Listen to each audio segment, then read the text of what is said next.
Outras me elogiaram, me sorriam com admiração ou simplesmente me perguntavam o que eu fazia para ele ficar assim. Esses diálogos passaram a me perseguir. Comecei a conversar. Mulheres Negras, obscure beauté du Brésil. C'est donc une exposition qui rassemble les travaux de Rosana Paulino, une artiste plasticienne originaire de São Paulo au Brésil, et au documentaire de Charlene Bicaio, qui est originaire du Minas Gerais au Brésil, qui habite actuellement dans l'Espírito Santo, également au Brésil, toujours au Brésil. Le public va donc découvrir les travaux de Rosana Paulino.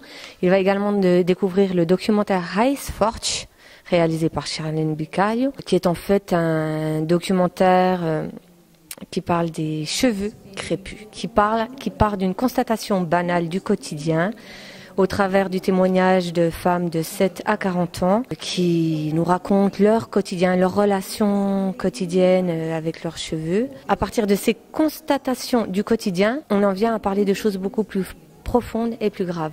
Rosana Paulino, il faut peut-être d'abord signaler qu'elle est elle-même afrodescendante, afro-brésilienne, et donc tout son travail tourne autour de ça.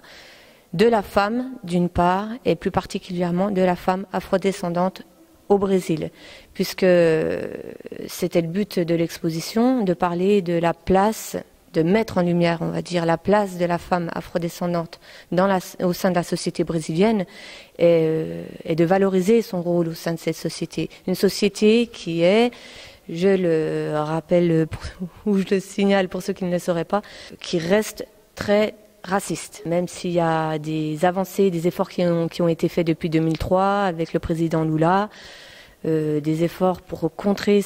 Disons que c'est une société descendante et héritière de l'esclavage.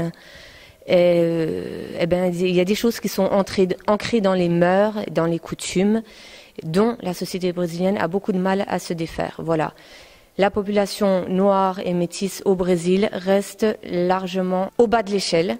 On n'a que des œuvres on ne présente que des œuvres en deux dimensions, donc soit des gravures, dessins, sérigraphies sur papier, également des sérigraphies, dessins et coutures sur tissu. On trouve le livre Mulheres Negras do Brasil, donc Femmes noires du Brésil, pour faire la traduction, dont certains extraits ont été traduits et mis en page.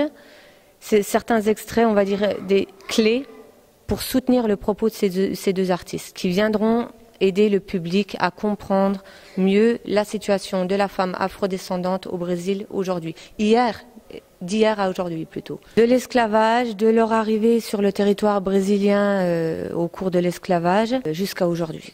On parle aussi bien du quotidien que de politique, que de religion. C'est relativement large. Les esclaves, comment ils étaient traités, de l'esthétique également, du point de vue esthétique, du point de vue européen, du point de vue africain. L'esthétique a une importance fondamentale au Brésil puisque l'apparence physique est très importante, donc c'est là qu'on trouve le plus de salles de fitness, c'est là effectivement qu'on trouve le plus de chirurgiens esthétiques et le plus de clients pour ces chirurgiens esthétiques. Une femme afrodescendante qui va se lisser les cheveux, voire qui va les décolorer, elle veut dire quelque chose à travers ce geste. Une femme afrodescendante qui va se laisser pousser des dreadlocks, elle veut également exprimer un sentiment, exprimer une opinion politique à travers ce geste.